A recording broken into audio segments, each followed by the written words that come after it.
The story I'm about to tell is not as scary as it is sad, but don't be fooled. There were many moments during this time that I was scared out of my mind. Although I'm here to put some fear into readers, it's also a great opportunity to educate everyone on the dangers related to a common malady. So, turn out the lights and get comfortable.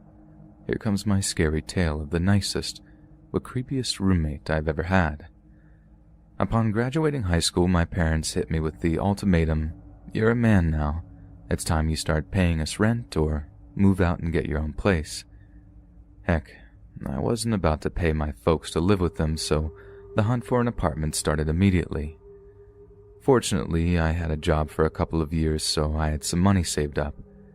I think my parents thought I would choose to stay at home and they'd be able to get a piece of it, but I've been looking for an excuse to get away from them and they gave it to me. It wasn't long before I found a place with a friend of mine, riding his couch. This wasn't my long-term plan, of course, but it gave me a chance to get away from my parents. Within that month, I found a guy from work who had just been forced to kick his roommate out of their place for not paying as part of the rent. This dude was really cool and possibly the kindest guy I'd ever met, but he wasn't a pushover. We talked about each of our predicaments and decided I would take his former roomie's place, and it's where I would stay until just recently. We got along great, probably because we were a lot alike, and it also helped we worked different shifts. Our days off were spent on the couch playing Halo and throwing down many bottles of beer. Drug tests at work prevented us from enjoying things of an herbal variety, but we managed to have a good time anyway. Nothing out of the ordinary happened for the first few months, but one night I got a shock of a lifetime. I had crashed out early one night after working a 12-hour shift, the third of that week. I'm not sure what the time was, but at some point a loud banging at my door drew me from my sleep. In a slow and groggy state, I rolled over to see what had caused it. That's when I came eye to eye with my roommate. I was so shocked I could have jumped out of my skin. After taking a second to catch my breath, I yelled at him, "Dude, what?" But the reaction I expected never came. Turning on my overhead lamp, I still received no feedback. Utterly confused, I walked up to him and stared directly at his face. He just looked ahead, standing like a statue, saying nothing. This is when I realized that he must be sleepwalking. Although I considered waking him up, I seem to have remembered that you weren't supposed to do it, so I slowly turned him around and walked him back to his room. When we got there, I told him to go to bed, and believe it or not, he did. Very pleased with myself and still horribly tired, I went back to my room and locked the door. The rest of the night was happily uneventful. The next time I saw him, which was about 2 days later, I timidly mentioned it to him. I was unsure if he was even aware he did it, and I didn't want to embarrass him. To my relief, he was well aware of his condition. "Yeah, man, it's something I've been doing since I was a kid." Like most things in his life, he was able to laugh it off. He did, however, apologize for scaring me and assured me that I handled it the right way. I more than likely wouldn't have been able to wake him up anyway. In the future, he would be sure to lock his bedroom door and suggested I do the same. There was no guarantee it would keep him in or out, but it was worth a shot.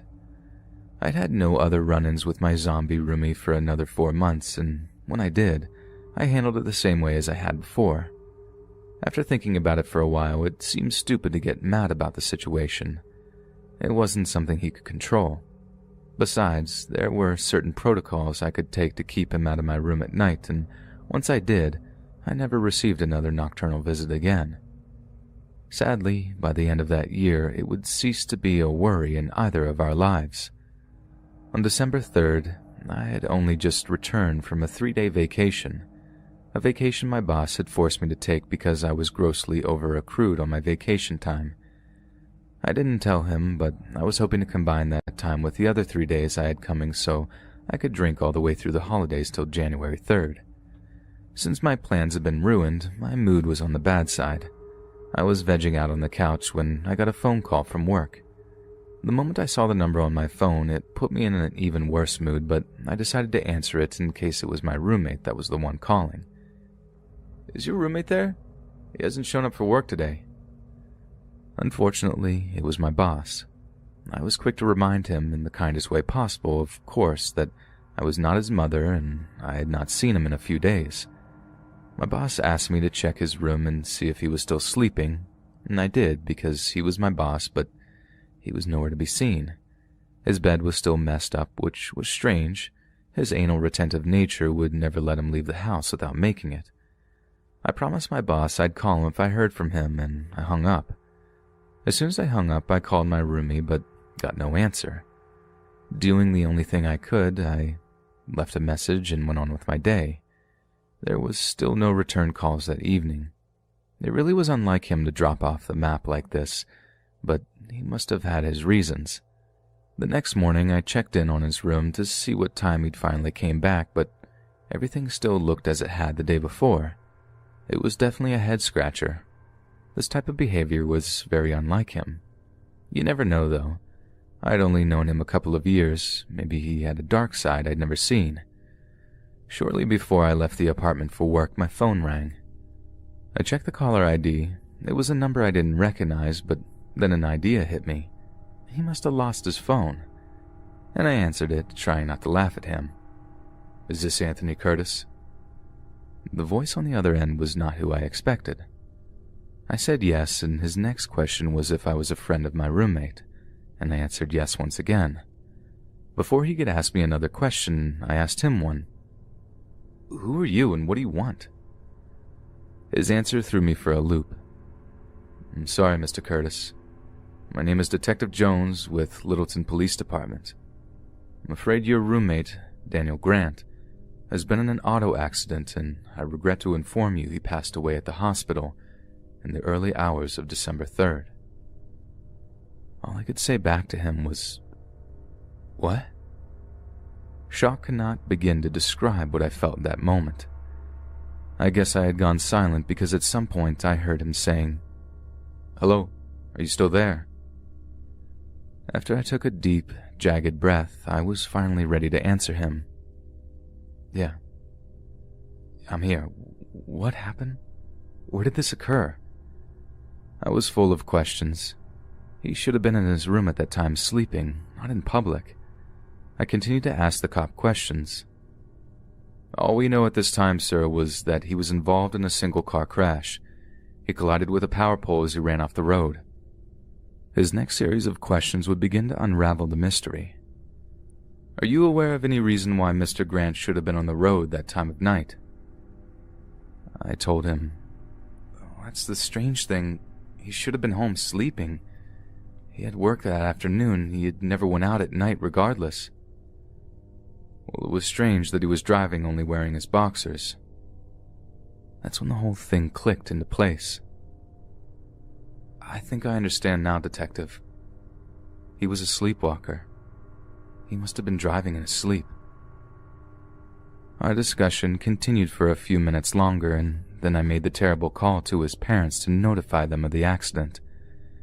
They drove into town from Pueblo the next day. The arrangements were made to return his body to Pueblo, and the date and time of the funeral was set for 3 days later.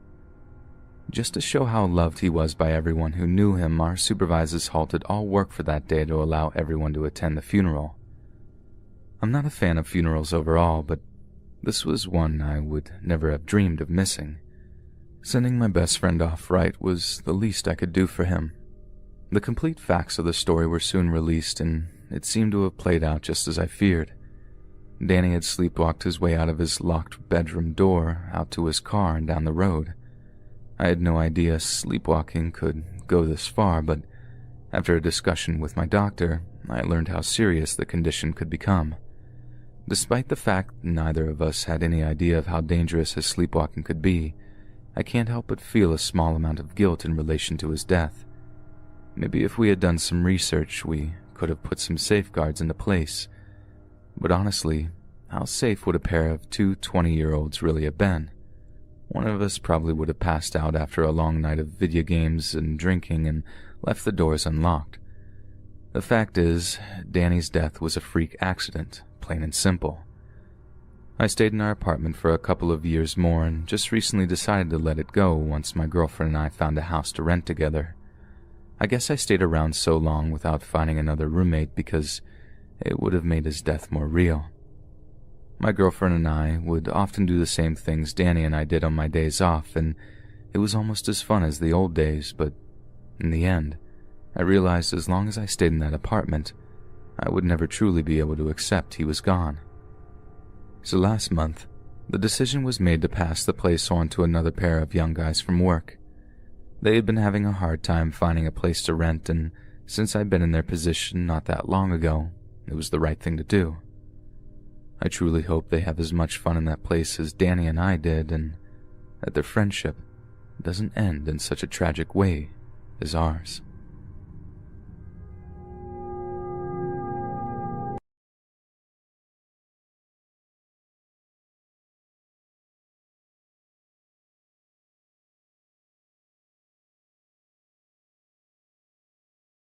I work as part of the loss prevention team at my local Walmart. No, I'm not saying where. I don't want to lose my job. I really need the money. The incident I'm about to tell you about actually made national news too, and with the loss prevention team being so small, this whole story could be easily traced back to me. I hate my job. Yeah, I know I said I needed it, but that doesn't mean I don't despise it. I don't like spying on people, but unfortunately that's just what the job entails. Wandering around the aisles, staring at the CCTV, watching for someone walking too fast or acting nervously, it can get really boring sometimes. Sure, there's a little action every now and then. Some meth head tries to steal a DVD player or something. We get to play cops and robbers for like half an hour until the real police show up. But half the time it's just sad. Some young, dumb addict breaking down in our office, telling us she didn't want it to be this way. Yeah, I didn't either. No one did. That's not even half of it, too. You know how angry a lone black guy can get if he thinks I'm following him around the store. I've been called racist more times than I can remember. I'm not. I'm just trying to do the job I hate so much, but it still sucks. You really see the worst in people working in loss prevention. But the weirdest thing I ever saw while working for Walmart wasn't a junkie thief or an armed robber or anything like that. It was something else entirely. So this guy comes walking through the doors one afternoon. Nothing particularly unusual about him. Nothing to give us loss prevention guys any suspicion. I take my eye off of him for a little while, patrolling the store as it was my turn to do so, instead of watching the cameras. I just sort of forget about the guy, you know? I mean, you try to take note of little details, but you do it with so many people that no one in particular stays in your mind, unless they're like really shady looking. I wander back around towards the meat aisle, casually keeping an eye on various shoppers when I see this guy again, the normal-looking dude. He's balding, has a blue shirt on, and is just standing there checking out all the steaks, chops, and cutlets sitting in the fridge units. Again, nothing unusual, but here's where it starts getting weird. As I'm walking past the dude, his head sort of snaps towards me. I remember he had light-colored eyes that looked almost empty. I said hi or whatever, just greeted the dude, and this big wide smile stretches across his face. The guy had no teeth. Not a single tooth remained in this guy's head. Just 2 rows of diseased-looking gums that I had to stop myself recoiling from. I just tried not to react. I felt kind of sad for him. Maybe he's lost his dentures or something. I wouldn't judge, you know? So I do another loop of the store, watching families to try to rein in screaming kids as impatient singletons tut in their direction. I thought about how much I want kids myself, even if they can be rascals. It's something my mind wonders too often when I'm bored on the job. But as I'm coming back towards the meat aisle, something immediately strikes me as abnormal. The blue-shirted balding guy is still looking at the meat. Only this time, he's not just, looking at all the meat. He's staring at it. It looked like maybe one steak in particular had caught his eye or something. They weren't darting around like they were before. This time when I walk past him, he doesn't look up. He doesn't even move. He's just frozen to the spot, staring down into the fridge units with this dead look in his eyes. I mean, I seriously don't think he even blinked, and I watched him for a good few seconds. After this guy, I didn't take my usual loop around the store. I stopped at the end of the meat aisle, watching this guy slyly out of the corner of my eye. He didn't move an inch. It was seriously like one of those street mimes.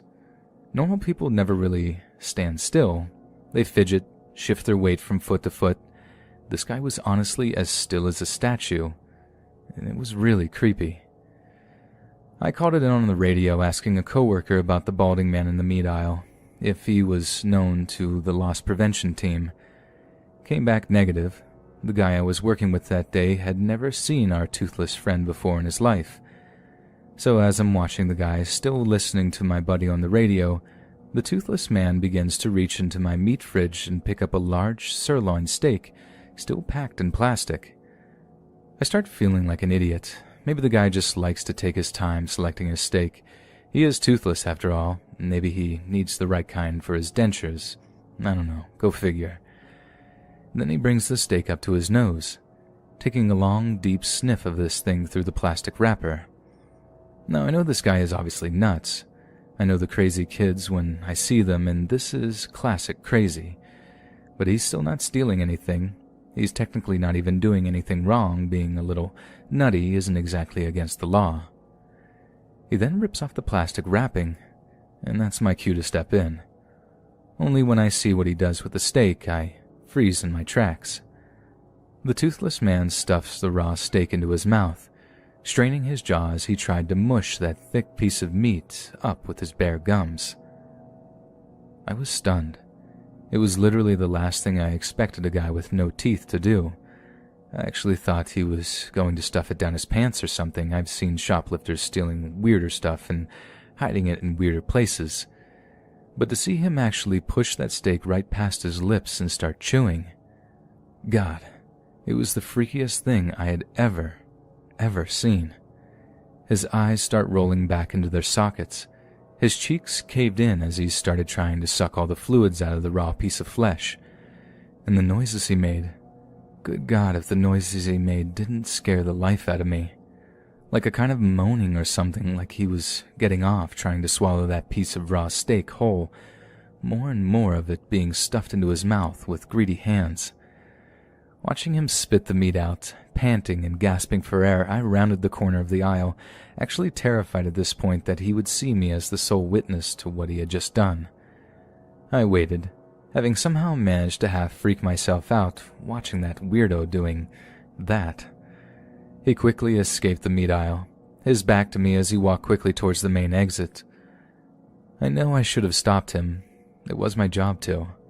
But we're trained to keep our distance from offenders that we deem violent or unhinged and just let the cops deal with it. However, part of me wanted to know why he did something so gross. Is that why his teeth were missing?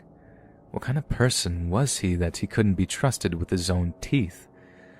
The cops picked the guy up eventually. Turns out he was a mental patient off his meds. Old guy too. So probably lost his teeth through simple lack of care. I mean, that's what they thought the deal was. Whatever was wrong with this guy, he certainly had previous convictions for retail theft. The cop that we spoke with said it was his fourth offense, that he was likely headed to federal prison for reoffending. I wonder how a guy like that would handle prison. Anyway, I don't know if you guys will find this particular story scary, but maybe it's just gross or sad. A poor old guy losing his mind like that, but either way, it's definitely the weirdest thing that's ever happened to me working for Walmart. I'm a female, and I'm 15 years old. This all started a couple months back when I got my very first job as a babysitter.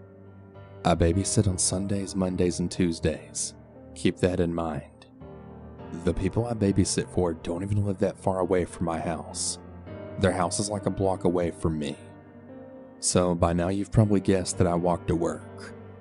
Now, I've always been a very cautious person, and also a paranoid one, so keep that in mind too. The first time it happened was after a month of doing my job. One day I got done babysitting and I just walked to my friend's house that's a couple of blocks away from their house. So as I'm walking there, I hear someone behind me. I should also mention that I was Snapchatting my friend to let her know how far away from the house I was. Anyways, I hear someone behind me, so I turn around and see this guy on a bike right behind me.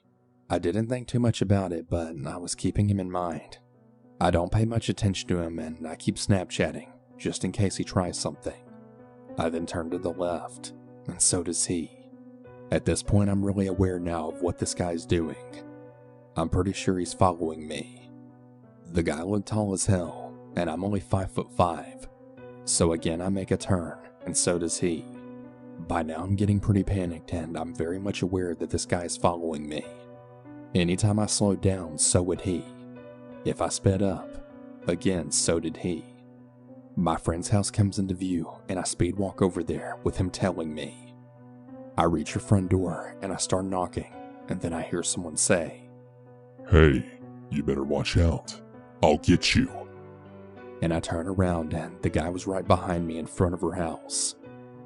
By this point I'm very panicked, but I just keep knocking, and before she answers, this guy then pulls something out. At first I didn't know what it was until I looked a little closer, and you guessed it. The guy literally pulled out his penis. Right as he does that, I pull my phone up and I catch him in the act, and my friend then opens the door. She lets me inside and she asks me why I'm shaking. I then show her the video and she tries calming me down. Fast forward a week later as I'm walking to my job and I see him yet again. My heart instantly drops and I just speed walk to the lady's house which I work for. He didn't really say anything. It was more like he was just watching me this time. This happened every single time that I would walk to work. But he wouldn't try anything because it would be daytime, and most of the time someone was around. That all changed when they asked me to babysit their daughter at 10 p.m.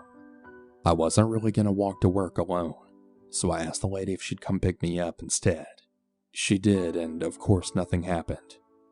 We then started doing that until I was calm enough to walk by myself to work. The following week, she asked me again to babysit at night, so I decided to take a knife with me just in case something happens, and I told my mom goodbye. I walked out in the really dark street, and the lights in that area weren't really good, which is why I was so scared to walk there in the first place. But anyways, I was walking to work, and I then hear a crunch behind me. My body then immediately tenses up. I knew someone was there, but I really dreaded thinking it was him. I decide not to look back, but instead just speed walk again. For a few minutes I didn't even hear anything, but I then turn around, and there he fucking is. I don't say a single word and just straight up bolt to their house. I tell them what happened and she told me not to worry and that he wouldn't do anything, then left me to babysit. Fast forward the second day and I walked to work and nothing happened this time. I was checking all my surroundings like a really crazy person, but no one was there. I then turn to knock on their door, and from the corner of my eye, I see movement. I look and this guy's leaning out from behind trash cans, and I barely caught him. My heart started going crazy. I then knocked harder on the door, and I saw him from the corner of my eyes just looking at me. He probably didn't even know I saw him, but I did. Fast forward the next day, and the walk to work wasn't really that much. I didn't see him, but the walk back, that's a different story. I was walking back, and I think it was about 12 a.m. I texted my mom that I was on my way home, and she told me to stop by the store. Now, this store is like right across from our house, so it wasn't really a big deal. This weird creep follows me, all the while making kids noises and saying really weird things like "I love you" over and over again. I just walked to the store, and this guy literally stands right in front of the store. I get very angry at this point, and I tell the cashier what's going on. He then looks at the guy for a minute and then tells him to leave. He says he wants to buy something, but the guy just tells him to leave. Well, he doesn't leave and he just keeps on standing there. So I then say to him, "Why are you following me?" He then says back, "I'm not following you." And I said, "Yeah, sure you're not." And I just stand in line and get my stuff and then walk out the door. The guy has the audacity to continue following me, all while making kissing sounds and then repeatedly saying, "I love you. I'd die for you." I was just so fucking mad at this point that I snap back and say, "Look, fuck off, you creep. Leave me the fuck alone already," with a very angry tone. This doesn't even have an effect on this guy, and he just keeps repeating the same shit. I then tell him, "Look, I know where you live, and I'll tell your mom about this. because I've actually seen him leave the apartments that are near the store. Anyways, he doesn't even care what I'm saying, and he's making eye contact with me the entire time. I just walk to my house and I finally get there, but right before I get inside and slam the door, I then say to him, "If you ever follow me again, you're gonna fucking regret it." He responds to this by laughing, then saying, "Oh yeah? What the hell are you gonna do?" and proceeds to blow me a kiss. I then just walk inside, feeling very numb. I had just finally got home and I just started sobbing. My sister asked what was happening, and I told her everything. She's extremely overprotective with me, and she got really pissed off after I told her. She tells me that she's gonna walk me to work and that if we see him, she's gonna kill the guy. Obviously, I know that's not true, but it really made me feel better. All of this happened last week, and today in a couple of hours, I have to babysit again. I know it doesn't seem like much, but I'm still really scared of what will happen to me in the future. I really don't even know what to do at this point. If any of you guys that are listening have some advice, please tell me what to do. I appreciate you taking the time to listen, and if anything else happens, I'll definitely give you guys an update. Be safe out there. The following story is told from the point of view of a female. Back during the height of the 2016 clown craze, where psychos were dressing up and wandering around rural and wooded areas, stalking and terrifying people, I was living in a very isolated and heavily wooded property in Connecticut. My driveway was so long that my house could not be seen from the road, and I never once had a problem with trespassers, so my kids were free to play outside in our yard whenever they wished. One afternoon, I was inside the house on a conference call when my 8-year-old daughter ran into the house, stating that there was a clown in our driveway. For the first several seconds, I was annoyed, because I was convinced she was either playing a joke on me or just seeing things. I excused myself from the call and asked her what she was doing there, and she simply replied, "It's pointing at us." Something in the way she said that made a chill run through me, and I stood up and walked out of the front door and onto the front steps. My daughter pointed and I saw a figure in a pink and blue striped outfit, standing by the tree line, waving and pointing towards my other 2 children, who were still close to the house, but calling over to the clown, asking what it wanted. I immediately called my kids inside and locked my front door. I told them to stay put, grabbed my stun gun from its spot, and got into my car. I called my husband as I drove the car out of the garage and down the driveway, telling him what was going on, and he told me to keep the car doors locked and not to get too close. I decided, at least for the time being, not to call the police, because it would have taken them a good half an hour just to get there, and by then, the clown would likely be gone. I didn't just want to disappear into the house and wait for this person to get bored. I wanted to confront him and tell him to stay away from my property and from my kids. The clown wasn't by the tree line when I left the garage, but I drove down the driveway, into the trees a short way, and saw him jogging away at a brisk pace. When he heard my car coming, he stopped and turned around and looked back towards me. He wasn't wearing a mask, but his face was heavily made up, complete with a clown nose. But what really shook me was that he appeared to be holding a croquet mallet in one of his hands. He waved at me before disappearing into the woods, and I slammed on my brakes and rolled down my window halfway, screaming at him to get the hell off my property. I floored it to the end of my driveway and drove back and forth in the hopes of finding a parked car with a license plate I could report, but there wasn't anything suspicious or out of place. I returned to the house to check on my kids, who were more amused and excited than afraid. Inwardly, I kicked myself for not taking a picture of the clown on my phone, just to have a record of it in case I needed to report it. I told my kids they had to stay inside for the rest of the day, and figured that I would never see the clown again. Whoever it was had gotten his kicks, and certainly would not risk trespassing on my property again. The kids were asleep, and my husband and I were skimming through Netflix, and I got up to let the cat out. I'm not exactly positive on what I saw, but there was definitely something across the yard. I noticed movement out of the corner of my eye and thought I saw the shadow of something cast by the moon disappearing around the corner. I turned on all the outside lights, and my husband and I looked around, but whatever it was did not reappear. It could have been a deer, I suppose, but the reason I suspect it was the clown was because of the following morning. When I drove my car to the end of the driveway, there was a purple balloon tied to our mailbox, and the little potted plant at the base of the post had been smashed, as if something big, like a mallet, had come down on it. Worried that the balloon was an indicator of some kind, I immediately untied it. The rest of that day passed without incident, and by the following afternoon, I'd forgotten all about the clown until my kids came back inside and told me he was back and pointing at them again. I yelled at the kids to come inside, but this time, instead of getting in the car, I grabbed my phone and stun gun and stupidly charged out of the front door and stomped across the yard, determined to get a picture this time, and at best stun him and hold him down until the cops came and dragged his ass away. I never saw him that time, and instead of just keeping my kids shut inside, I loaded them in the car and drove to my parents'.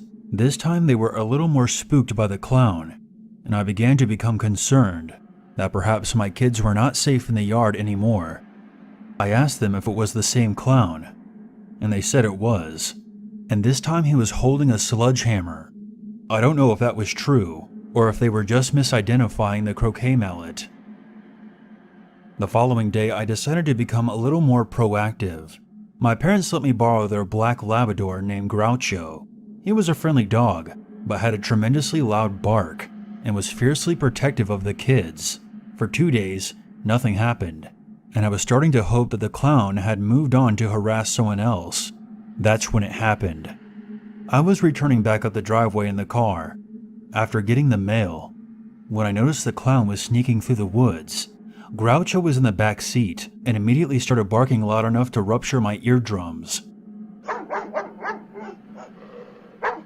I slammed on my brakes and immediately called the cops and told them that there was a trespasser on my property and he was carrying a weapon. I honestly couldn't tell if he was carrying the croquet mallet through the trees, but I know he had been carrying one before, so I felt I had a reasonable cause to assume.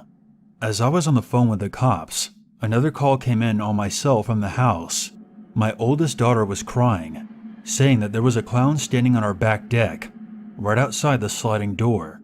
This one was dressed all in orange, with a blue face. I floored it back up the driveway, threw my car into park, and when I reached the garage, I saw the second clown sprinting towards the woods. I opened the rear door, and Groucho tore after the guy like a ballistic missile. He caught the clown right by the tree line, and the guy started screaming as the loyal dog leapt on top of him and tore at his costume. I distinctly heard 2 separate male voices yelling in the trees, though I couldn't make out exactly what was being said. My daughter was still on the line and confirmed to me that all the kids were still inside, so I went after my dog into the woods. When I found Groucho, he was limping slightly. I was infuriated to see that he had been stabbed with what could have been an ice pick or a screwdriver, but he ultimately seemed unbothered by it. When the cops arrived, I gave them my statement, and they searched the woods. About an hour later, I got a call saying that 2 men had been pulled over and arrested several miles away for reckless driving, and one of them had severe dog bites on both legs. Groucho went to the vet and got bandaged up, and fortunately he has been perfectly fine ever since. I never heard any follow-up pertaining to the arrest afterwards, but the whole situation still amazes me. Getting to our house through the woods isn't an easy 2-minute hike. These men had to walk a good 10 to 15 minutes through the thick forest in full clown makeup just to get close enough to see our house, all for the sake of pranking and terrorizing my family, who was just minding their own business. Their motives were completely lost on me, and the more research I did on this whole clown thing, the more I think it was some kind of test or initiation, and not just something bored people were doing to pass the time. They put real effort into stalking us, and ultimately were rewarded with a dog attack. I think they got lucky. Fortunately, I've never seen another trespasser on my property since.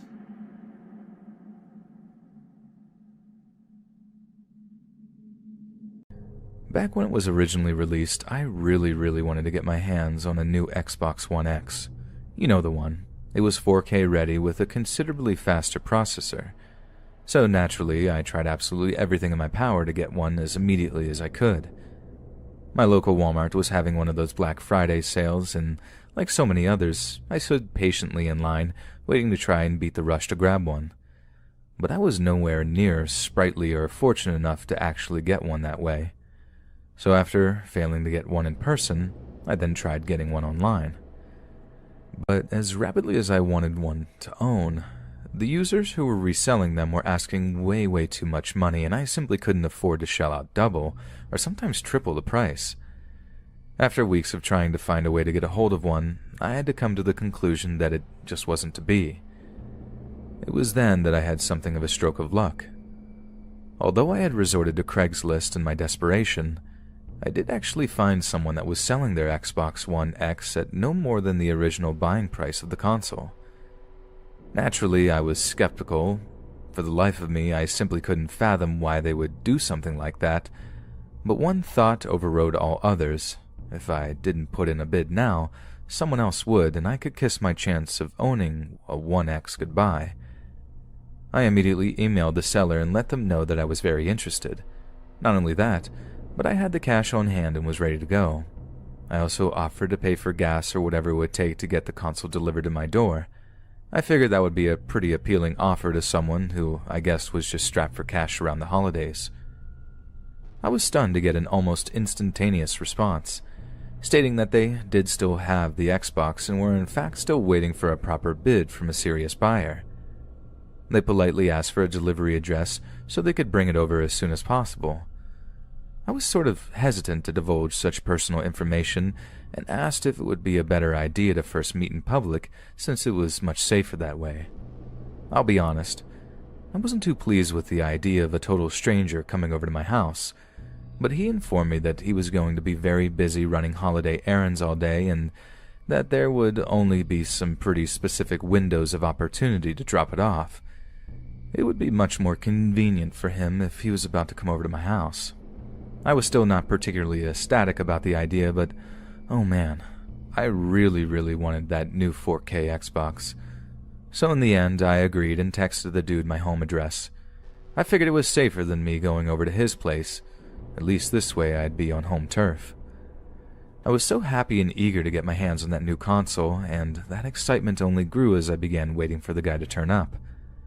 But he took his sweet time. I mean, hours and hours passed by before I began to suspect that he wasn't going to actually show. Around 1 in the afternoon, 4 hours after he was due, I was seriously losing my cool, thinking it was a prank or something. I tried texting the guy back, asking him where he was. Previously, I had gotten pretty timely responses from the guy, but this time I didn't hear a single thing from him. By 6 that evening, I just lost all hope. I assumed that he got a better offer from someone else and didn't have the heart to tell me he picked a new buyer. I was disappointed, more than words can possibly describe. I got myself so psyched, and I can't even tell you how deflated I was. It's one thing not to have gotten the item from the store. I could come to terms with that. But I was so close to having one in my hands, it sucked having my hopes dashed so cruelly like that. And that didn't mean I'd given up entirely. So for the rest of the night, I kept looking around on Craigslist and other sites to find a new Xbox One X that was within my price range. But as I was getting ready to wind down for bed, I heard something. At first I had dismissed it as the wind or something, that it was maybe just my imagination. But then I heard it again. Someone knocking. Not at my front door, but lightly on the TV room window. I walked up to the bedroom window and peered out into the driveway, seeing this strange-looking dude at my front door looking around as if checking the coast is clear. I'm suspicious, but I go downstairs to see what he wants. He identified himself as the guy who had the Xbox, apologized for being so late, and explained he had gotten backtracked with errands during his day. Then he casually asked if I still had the money. I opened the door all the way, but still kept the screen door closed as a precaution. Something just didn't feel right, like at all.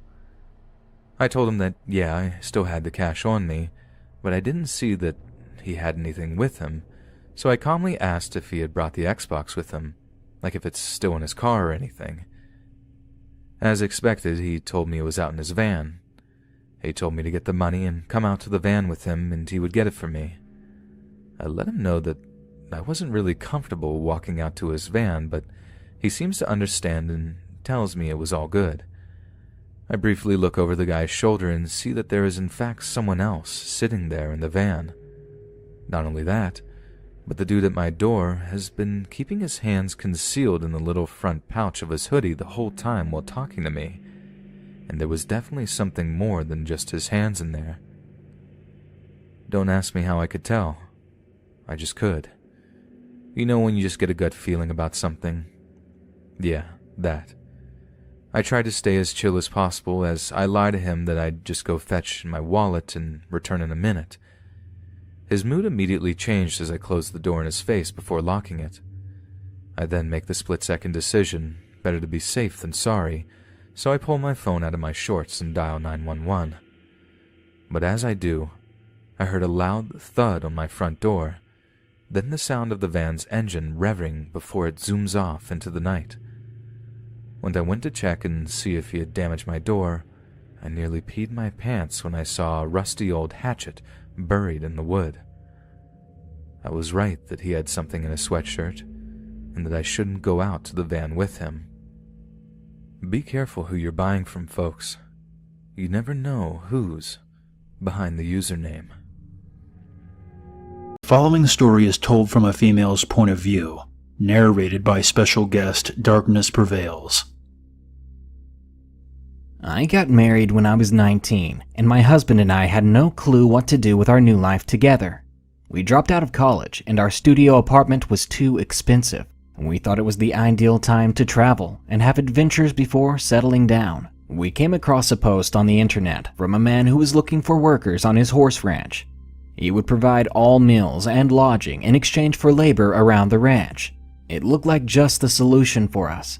He claimed to be very knowledgeable in trades and would teach us to build machinery, woodworking, welding. We actually did learn to weld, which is pretty cool, etc. The pictures were beautiful. The log cabin he built was spacious, and we would have a nice big bedroom.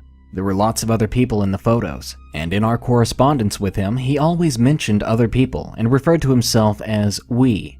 He advertises on multiple platforms, and everything looked really legit. We booked our flight. There was nobody else there. He was in his 60s, but mentally and physically very fit. One of the first things he said to us was, "I never judge people based on their past. Do you believe people can change?" I sure do. It seemed harmless enough. He took us grocery shopping and told us to pick whatever we wanted. We immediately got the vibe that his kindness was forced and that he was being over-generous. I'm going to get right into listing the weird stuff we noticed. He built the house himself, and his bedroom had a door to the only upstairs bathroom, which he didn't lock from the inside. He would invite us into his room, and on his table was an old video camera, with about 30 little tapes strewn about. He would always talk about how much he loved the Japanese, how he specifically marketed toward them, and had a few Japanese ladies in the past. He often brought up people who had stayed with him before, and all of them had left suddenly, and maybe unexpectedly. One day he told us to get in the truck, because we were going into the city. We were way out in the country, so it was a long ride, but he was really excited about going. He asked us to walk around and ask young people to come with us and work on the ranch. This made us super uncomfortable. We are introverts, and it just felt very odd to approach people and ask them to get in the truck. He got upset by our disapproval, so we got out and pretended to look for people to talk to. He went to talk to people on his own. As the days went on, his welcoming nature began to give way to a very temperamental and aggressive one. I didn't really find him creepy, but intolerable. I didn't like him at all. He seemed extremely socially inept and said inappropriate things.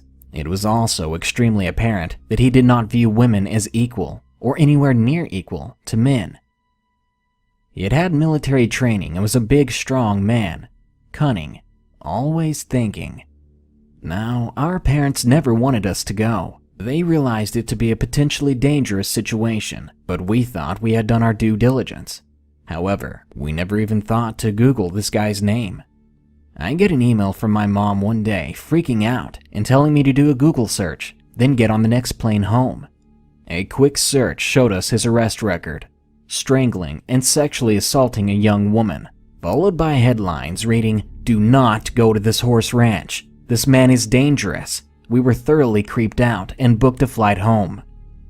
We were then presented with the dilemma of how to tell a potentially dangerous man that we wanted to leave.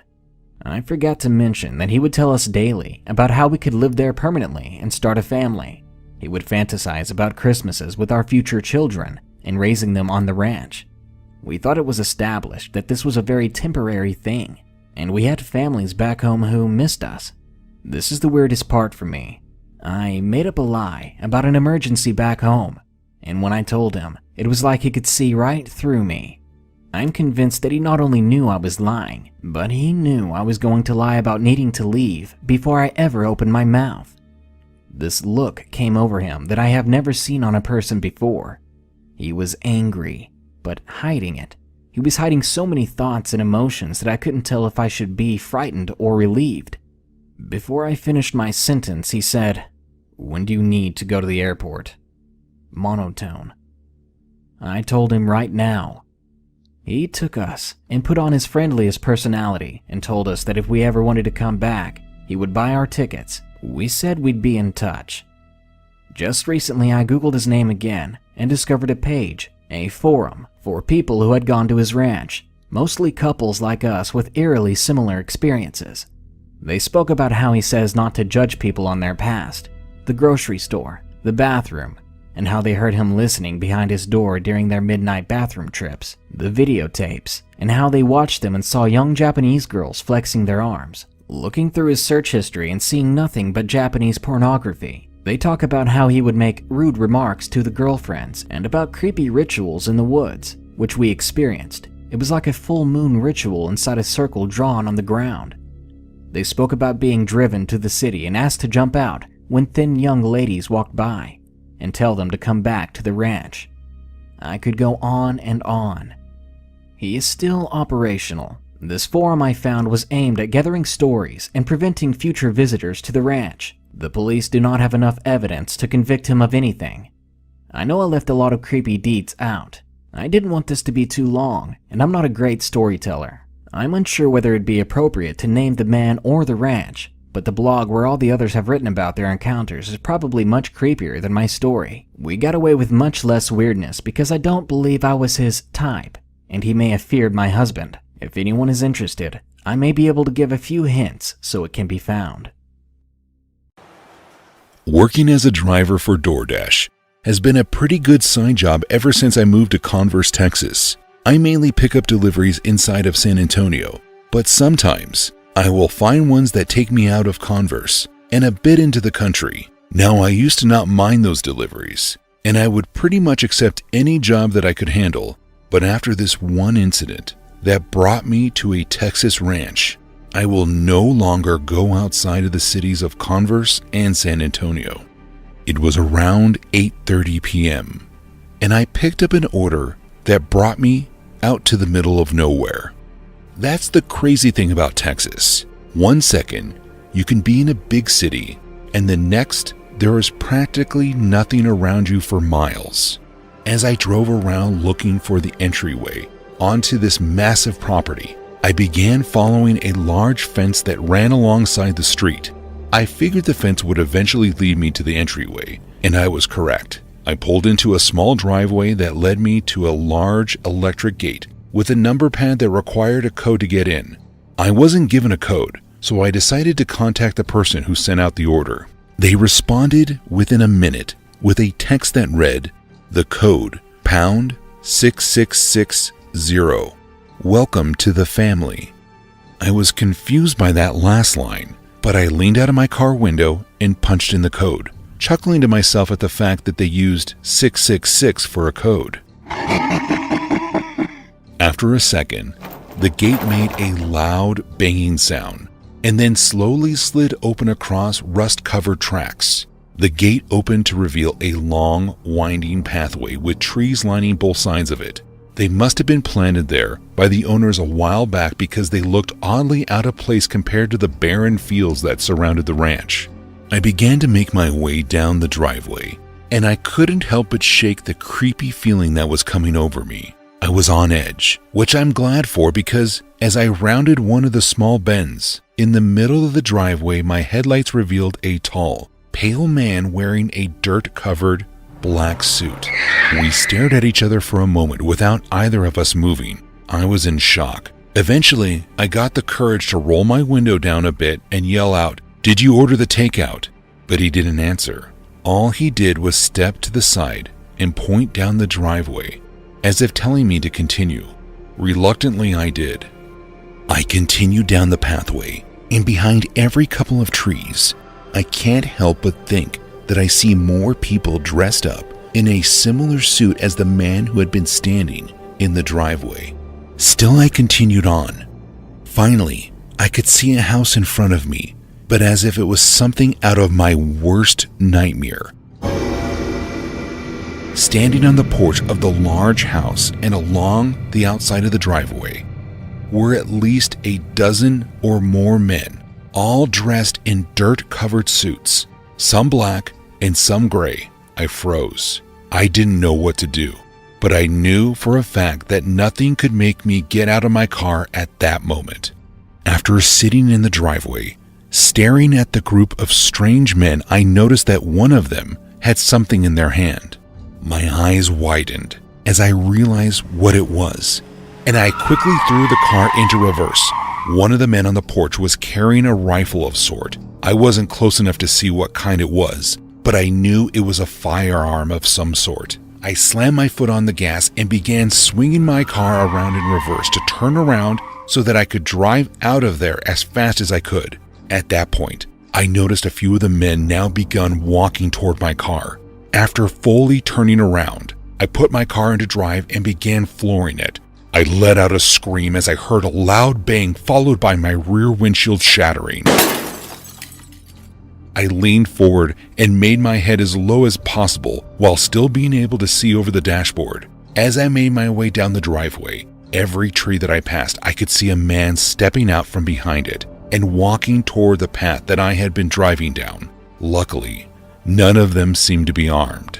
I made it out of the driveway and onto the road, and as I passed the still open gate, I noticed that it began to close. They were trying to trap me inside with them. I sped down the road and called 911 as I made my way to the police station and explained to them what just happened to me. They were confused when I told them the address because they were familiar with it, and it had apparently been an abandoned property for the past decade. By the time the officers made it to the ranch, however, they said it appeared to still be abandoned and there was no one around. 3 hours after I finally got home, around 2:30 a.m., I received a text message saying, "Where'd you go? It was just getting fun." That was the last time I ever took an order outside of the city. I think I was only 13 years old. I started working for DoorDash shortly before the pandemic hit, about 2.5 years ago, and at first I loved it. I was fresh out of high school and earning a decent amount of money making deliveries throughout Brooklyn and the surrounding boroughs.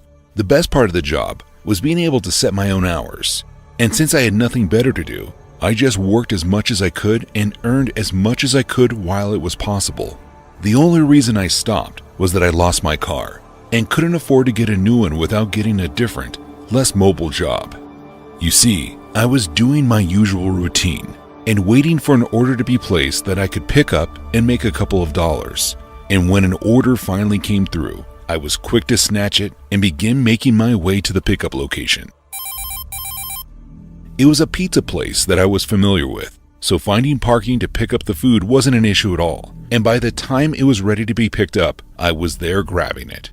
I made my way back to my car as fast as I could, letting the person who ordered the pizza know that their food was picked up and on the way. I looked at my phone and saw that the delivery was to an apartment building a couple blocks over, and in no time, I was en route with the food.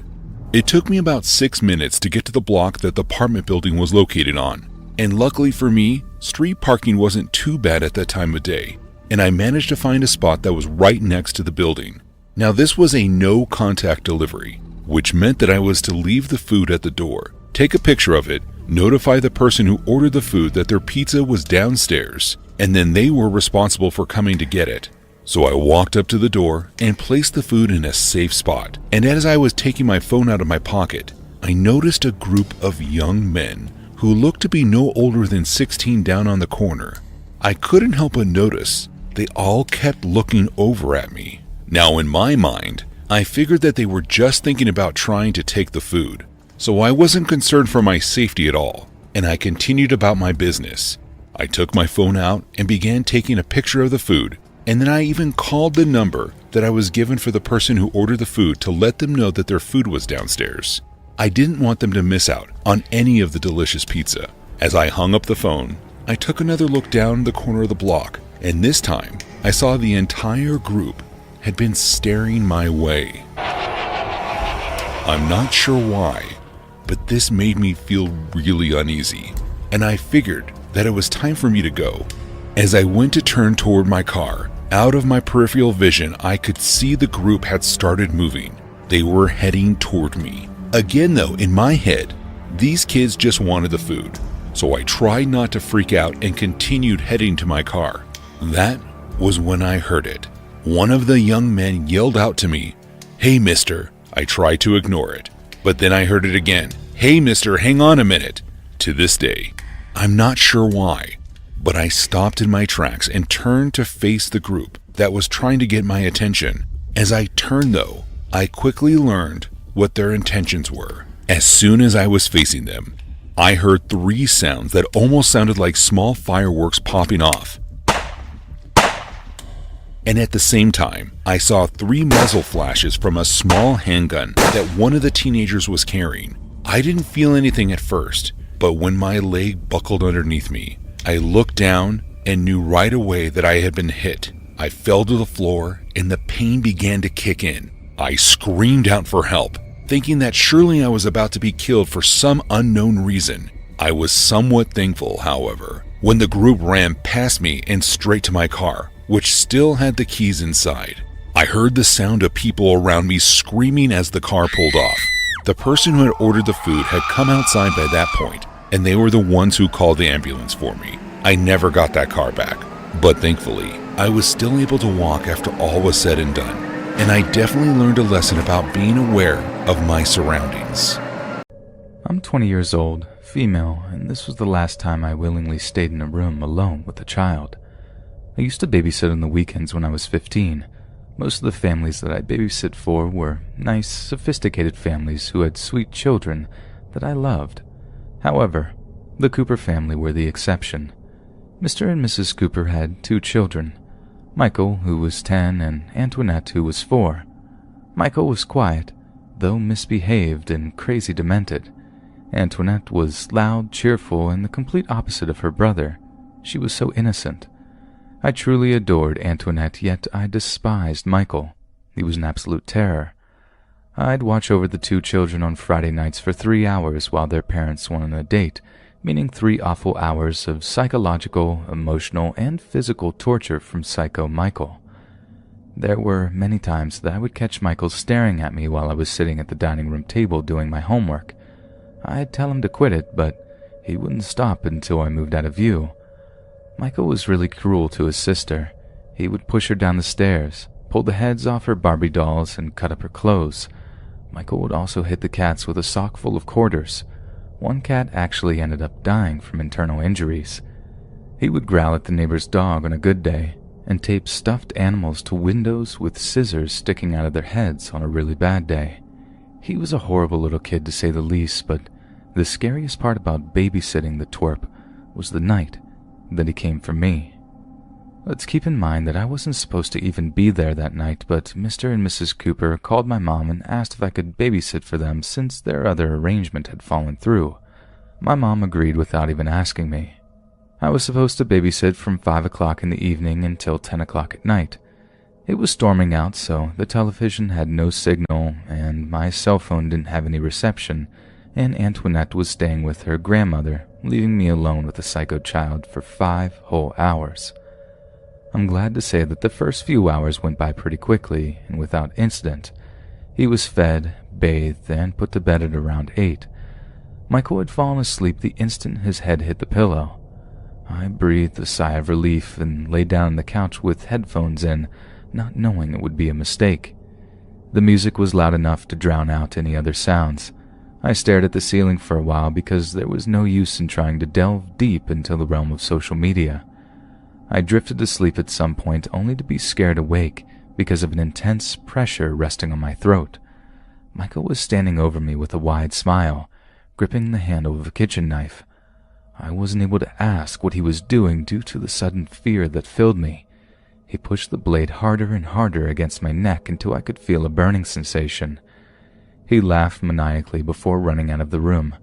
I wiped the small amount of blood from my neck while searching the entire house, only to panic when he was nowhere to be found. The sound of the cat screeching caused a breath to hitch in my throat. I quickly grabbed the baseball bat from the linen closet and hurried up the stairs.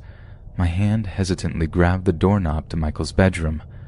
I pushed the door open, which I still regret to this day. My screams of terror were drowned out by his laughter. Michael was sitting in the open doorway of his closet, with the carcass of the cat lying in his lap. I really do wish I could say that the horror had ended there, but it didn't. No. That twisted boy chased after me, attempting to slice my back open with every step he took. The deranged psychopath managed to get close enough to plunge the knife into my shoulder. Needless to say, I ran out of the front door and didn't stop until I was hunched over trying to catch my breath, a block away from the police station. I packed up my things a few months after that, moved into an apartment with my now husband 1,000 miles away from the town that I grew up in. I had to move 1,000 miles away from Psycho Michael in order to feel safe, but even that made me crazier. I attended therapy for several years afterward. I couldn't sleep without the lights on because the image of him holding a dead cat had permanently seared itself into my mind. I was paranoid for months, afraid that he would jump out from behind a corner, and yet I still harbored the idea of having my own children one day. Truth be told, I honestly did care about the Cooper kids, but after the injuries I suffered, physical and psychological, my parents and I had no other choice but to press charges, at the very least to pay for medical bills and counseling. Michael, being as young as he was committed to a psychiatric treatment in juvenile detention for nearly 3 to 5 years from what I heard. But after all the legal processes were complete, I couldn't bring myself to digging any deeper as to not relive that memory. Looking back on the incident now makes me feel silly for even being scared of a 10-year-old. It's strange how life works sometimes. It's strange how I just froze there. I eventually realized that I don't want children, and I absolutely refuse to babysit for anyone. I know when most people think of a female clown, they immediately think of the charismatic and very sexy Batman villain Harley Quinn, but I promise they're not all like that. Back in 2012, I was walking home one night at around 9. I live in Gilbert, Arizona, and was walking by a large wide-open park with a couple of soccer fields and basketball courts when I noticed something out of the corner of my eye. The overhead lights were still on and illuminating the fields, and I noticed someone sitting cross-legged out on the grass. I pulled out my earbuds and stepped off the sidewalk to get a closer look. At first, I thought maybe it was someone who had hurt themselves, but as I took a few steps closer, I noticed that it was a young woman, perhaps in her early 20s, leaning forward over something. It was hard to tell her exact age because her face was covered in white makeup, and a red heart and a black spade painted on her cheeks. Her top lip was painted black, and her bottom lip dark red. She was wearing a gray hoodie with the hood up, but had 2 holes cut on either side to accommodate her blonde pigtails. I stopped in my tracks and glanced around, convinced that this was a YouTube prank or something. But we were in the middle of a wide open area, and aside from the occasional car passing by, we seemed completely alone. The clown lady was wearing bright red sneakers, torn jeans, and some kind of clawed glove on her right hand like Freddy Krueger. I was only a dozen feet or so away, close enough to say something, but I decided to back away slowly and not engage in whatever she was doing. As I took a step back, she called out to me without looking up. "Where are you going? Come here!" "Nah, I'm good," I replied and continued to walk away. For the first time she looked up and smiled way too big showcasing far more teeth and gums than was necessary. She raised the clawed hand, and I noticed that at the ends of each fingertip was a sharp point, like a thumbtack. You sure? More for me then. That's when she pulled out a large kitchen knife, the size of an ear of corn, and started cutting into the thing on the ground. I glanced back down and noticed the thing that she was leaning over appeared to be a dead bird of some kind, and she was using her clawed hand to pull the feathers off. She stabbed at the bird with the blade, and then pulled out a flask out of her pocket and threw back a swig. I nearly fell backwards into the road as I maneuvered myself off the grass and onto the sidewalk. I didn't want to turn my back on her the whole time, convinced that it was a prank and I should start looking around in every direction for someone with a camera or a phone. But there was no one else even remotely close by, and no place they could be hiding either. I quickly turned around and power walked down the sidewalk towards my apartment complex. As I reached the intersection, I was forced to wait for the traffic light to change so I could cross safely. My earbuds were back in, but I honestly wasn't listening to the music. I was so confused and unnerved by what I had just seen. I glanced over my shoulder and saw to my horror that the lady clown was walking up the sidewalk towards me, appearing to be looking directly at me. I wrenched out my earbuds again, glanced both ways, up and down the street, and even though the light was still green and the cars had the right-of-way, I sprinted across. When I reached the other side, I turned and saw that she was still approaching the intersection. She waved at me with her clawed hand, and a few feathers fluttered to the ground. She called out to me. Don't get killed tonight. At least I'm pretty sure that's what she said. There were sounds of traffic muffling her voice. I literally ran home, entered my gated apartment complex, and went the long way around the building just to make sure I wasn't being followed. I then climbed up the stairs, locked both of my locks, and stared out my peephole in a panic. For about 5 minutes before I finally calmed down, I didn't turn on any lights in the apartment, and instead used my phone to navigate to my bedroom, and then used a light from my laptop screen to change and go to bed. The following day, when the sun was high in the sky, I double-checked the spot where the clown lady had been, and the mutilated remains of a bird were lying on the grass. A few weeks later, I saw her again in broad daylight. I was driving my friend's car and noticed her walking down the sidewalk in full makeup in the exact same hoodie, dragging a garbage bag behind her. I turned the car around out of morbid curiosity and followed her for about a half mile, pulling over on the side of the road to let her walk ahead for a while and slowly continuing on. When she reached a wide open plot of dirt, I saw her pull out what looked like to be a dead rat from the garbage bag. She cut it open with a switchblade and wrung it out like a sponge, blood spilling onto the ground, and probably all over her clothes as well. That's when she turned towards me, and with blood running down her fingers, raised her right hand and put her thumb between her index finger and middle finger. This is known as giving someone the fig, and if anything, it's even more obscene than raising your middle finger. I immediately backed the car up and got the hell out of there. It's not that when she turned towards me that bothered me. She easily could have realized that she was being followed. It was the gesture she gave me. It's one I commonly use at people in traffic, and I always get a kick out of it because hardly anyone knows what that means. But I've never seen anyone else use it in my life, and the fact that she did really shook me. I mean, what are the chances she knew that I would understand it? I've since moved, but my buddy still lives out there, and occasionally tells me he spots her wandering the side of the road. So next time you're in Gilbert, keep an eye out. Back when I first moved away for college, my mom and dad bought me this beat-up old Toyota Matrix so I could drive home whenever I'd wanted. I grew to hate the old piece of trash after a while, but it got me from point A to B, and it helped me get a job as a delivery driver for a pizza place, so I'll always appreciate the gesture. But then one night, when I was making a delivery, something happened that meant that from that night on, I never got into the driver's seat of it ever again. So, like I said, I'm making deliveries one night, and I'd just gotten back into my car after dropping off a bunch of pizzas at an apartment building when I suddenly realized I hadn't locked the passenger side door. And the only reason I realized I hadn't locked the door was because this guy opens up the door and climbs into my car. Then right as I'm about to tell the guy to get out, I see he has a gun. I'm too scared to even say anything, and he just points it right in my face and says all out of breath, "Drive." As I'm pulling into the street, literally trembling in my seat, I see these two cops sprinting out of an alley in my rear view, and that's when it hits me that they were probably chasing him, and they probably had enough time to call in my license plate.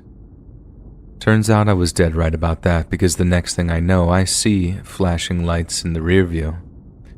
I didn't even have to look over at the guy. I just see him raise the gun up, pointing it at me, and he says, "If you stop this car, I'll blow your head off." So I drove and kept driving until we were out in the suburbs. The whole time the cops are tailing, and they're not shouting like "pull over" or whatever through their bullhorns or whatever you call it, and I figured it's because they know that the guy basically carjacked me and that there's a hostage situation going on. The whole time the guy's like, "Drive faster," and all I can say is, "I can't. This thing's a piece of trash. If I put my foot down, the engine might freaking give out." So he's content to just delay the inevitable for as long as he could. I don't know exactly how long we were driving because the little digital clock was busted, but after a while we started to see fields and stuff. Then my gas light starts blinking, and I tell the guy that if we don't at least try and stop for gas, that we were eventually just going to come to a rolling stop. He tells me to stop at the next gas station we see, so that's exactly what I do. But not before the guy uses his phone to call 911, telling the operator exactly what's going on, and to tell cops that if they come near the car while we're topping up our gas, he's going to kill the hostage, i.e., me. We eventually pull into this gas station in the middle of nowhere, and I'm absolutely terrified. But I ask him if he wants me to get out to top off the tank. He looks around and sees it's one of those pumps that stays locked unless you pay first, so he says no.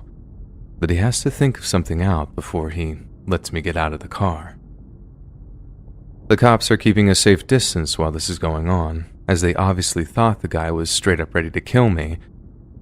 And I'd be lying if I said I didn't think that too. The whole time they're shouting over their mics like, "Let the hostage go, we can work something out, and no one has to die over this, Malcolm. Just surrender, and we'll get you help."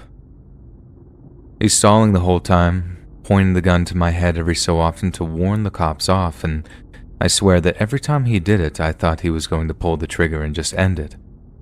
But looking back, if he did that, the cops would have just swarmed the car and shot him, or at least I think they would have anyway. Then there came a point where I could see that he was trying to work out how to get out of the mess he'd gotten himself into. He knew he couldn't get out of the car to get the clerk to unlock the pumps, as they'd ran for cover as soon as they saw that it was a dangerous situation, and there was no way for him to get their attention. Then he seemed convinced that if I got out of the car, I'd run off to the cops, like, right away, which, to be fair, was my number one escape plan at the time.